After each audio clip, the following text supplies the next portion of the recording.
Alleluia, Alleluia,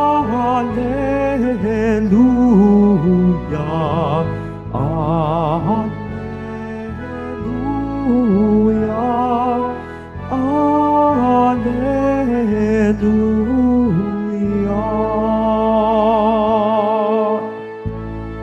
Nung dati mga propeta, ngayon na may anak niya, ang sugo ng Diyos na Ama.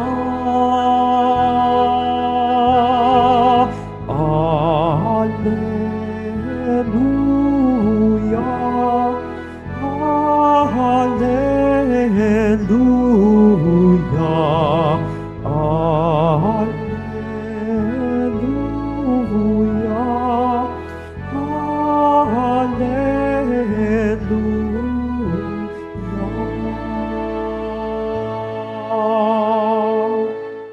Sumainyo ang Panginoon. At sumayo rin. Ang mabuting balita ng Panginoon ayon kay San Juan.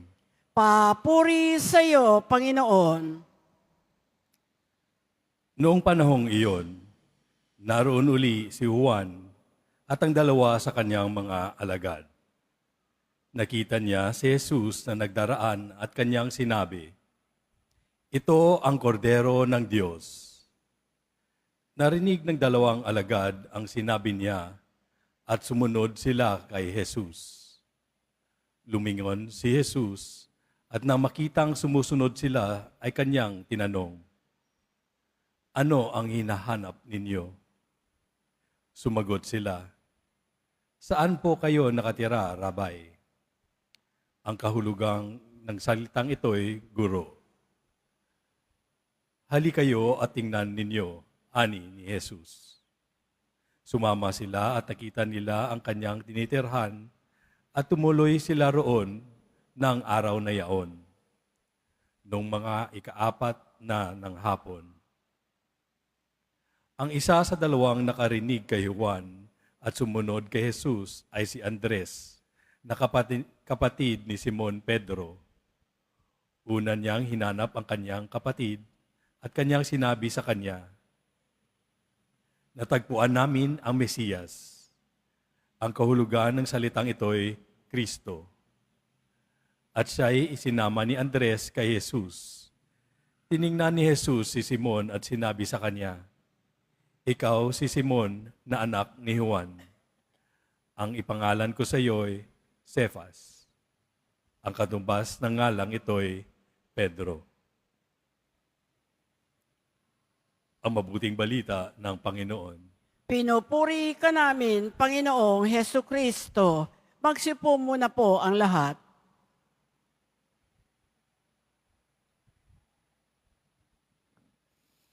Magandang umaga po sa inyong lahat at maligayang pagdating sa tahanan ng ating mahal na pong Jesus Nazareno. Pinagdarasal din natin ng mga nasa online, lalo na po mga may sakit, nag-aalaga sa may sakit, at mga kababayan kadeboto natin mula sa iba't ibang panig ng bansa at daigdig na nais sumama sa banal na misa dito sa Quiapo, sa Basilica Minor at Pambansang Dambana ni Jesus Nazareno. Patuloy tayong naghahanda para sa nalalapit na kapistahan. Kaya't narito kayo, natitiyak ko, upang mag-alay ng walang hanggang pasasalamat. Kaya't bigyan natin ng papuri, parangal at pasasalamat ang ating minamahal na Nuestro Padre Jesus Nazareno. At ang nananabik na sa papalapit na kapistahan, itaas nga ang kamay at pumalakpak ng mas malakas.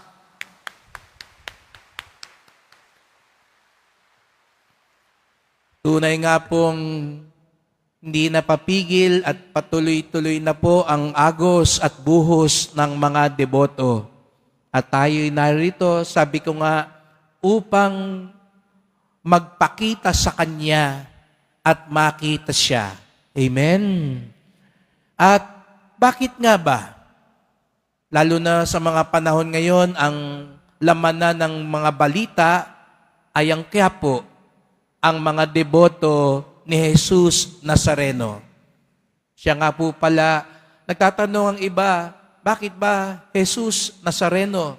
Bakit ba hindi itim na Nazareno? Sapagkat gusto natin mas bigyang diin.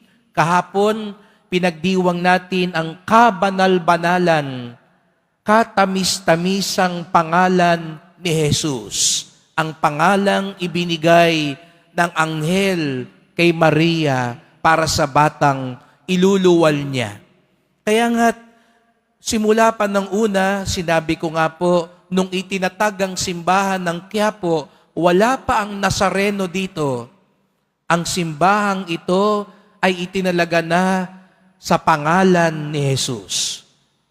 Para bagang tadhana na ang simbahan ng Quiapo, darating ang panahon, magiging tahanan ni Jesus Nazareno. Kaya nga, mas bigyang diin natin ang pangalan ni Jesus. Hindi ang kulay, dahil hindi naman lahat ng imahe ay itim. Sa katunayan nga po, wala pang pruweba na talaga pong nasunog siya.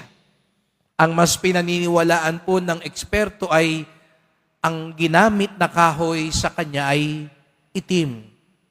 Pero hindi yung kulay ang mahalaga. Diba sa atin, kaya nga tayo naguguluhan kasi mas binibigyan pansin mo pa yung kulay. Ganun ka bang tao? Kaya iba sa atin kung ano-anong nilalagay na pampapaputi. Hindi mo matanggap, kayo manggi ka. Kung ano-ano nilalagay mo sa ulo mo, hindi mo matanggap, pumuputi na ang buhok mo. Pero, yun ba ang pagpapakilala natin? Yung kulay? Hindi, di ba? Ano bang mas malalim na pagkilala natin sa sarili natin?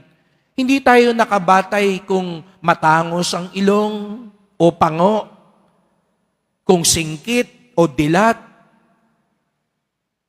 Mas malalim yung ating pagkakilala sa sarili natin, di po ba?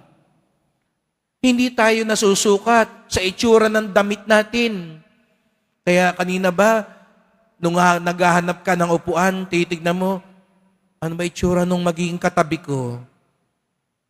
Baka mukhang magnanakaw, baka mukhang snatcher to, dedikado. No? O pipiliin mo yung maraming alahas, yung mabango. Ano ba talaga ang sumusukat? At bakit napakahalaga na kilala natin si Jesus, kilala natin ang sarili natin.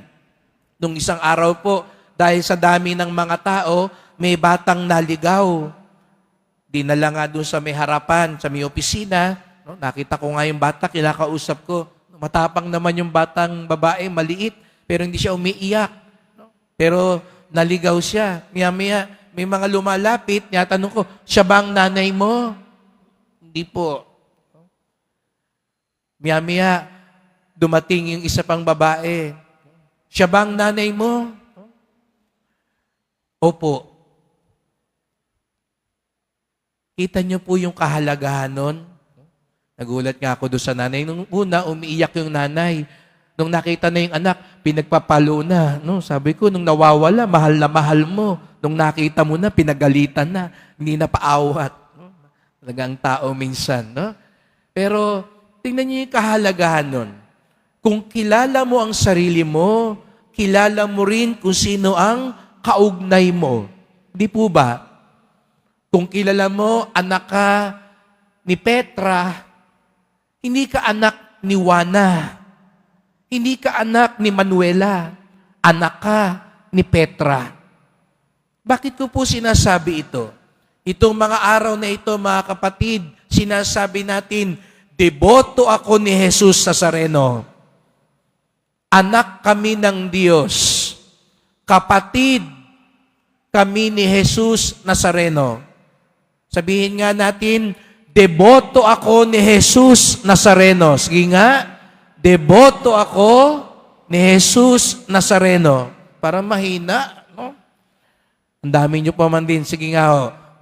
Sabay-sabay nga, sabihin natin, deboto ako ni Jesus Nazareno. 1, 2, 3. Ngayon, ano ibig sabihin nun? Kung deboto ako ni Jesus Nazareno, hindi lang ibig sabihin nun, magsusuot ako ng t-shirt na maroon, magsusuot ako ng ribbon na may Nazareno, magsusuot ako ng medalyon. Sabi nga sa unang pagbasa, sabi ni San Juan, ang anak ng Diyos namumuhay sa kabutihan. Ang anak ng Diyos ayaw sa kasalanan. Ang anak ng Diyos kalaban ng demonyo. Malinaw na malinaw po yun. Kung kilala mo kung sino ka, kilala mo din kung kanino ka nakaugnay. Kung anak ka ng Diyos, natural dapat kalabang ka ng demonyo. Katulad ng tinanong ko yung bata, siya ba yung nanay mo? Hindi ko siya nanay. Kilala ko kung sino ang dapat kong mahalin. Kilala ko kung sino ang dapat kong sundin. Kaya mga kapatid, kung tayo'y mga deboto ni Jesus Nazareno, dapat alam din natin kung sino ang tunay nating sinusunod. Hindi pwedeng deboto ka ni Nazareno, tapos nang daraya ka sa negosyo. Hindi pwedeng deboto ako ng Nazareno, tapos hindi ka responsable sa pamilya mo. Hindi pwedeng deboto ako ng Nazareno, nuknukan ka ng sinungaling. Dahil kung tunay tayong nakaugnay sa Kanya, nakaugnay din tayo sa kabutihan, sa pagmamahalan, sa pagkakaisa, sa kapayapaan. Dahil kung kilala mo kung sino ka, kilala mo rin kung kanino ka nakaugnay. Kaya mga kapatid, yung pagpunta natin ngayon dito sa Quiapo, ating ipinahayag sa mundo.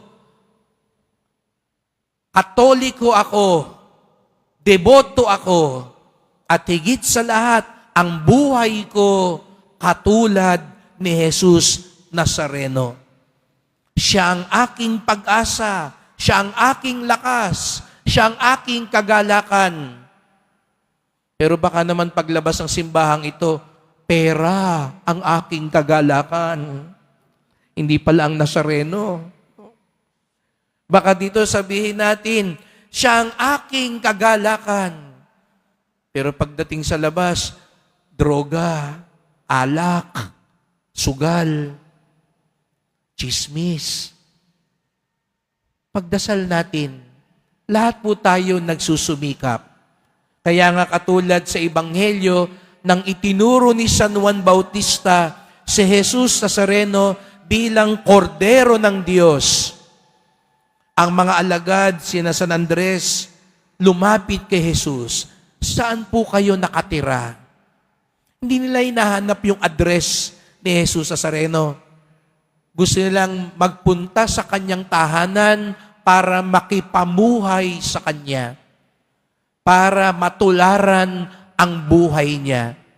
Sana mga kapatid, ito ang dahilan kaya tayo nandito sa tahanan ni Jesus Nazareno.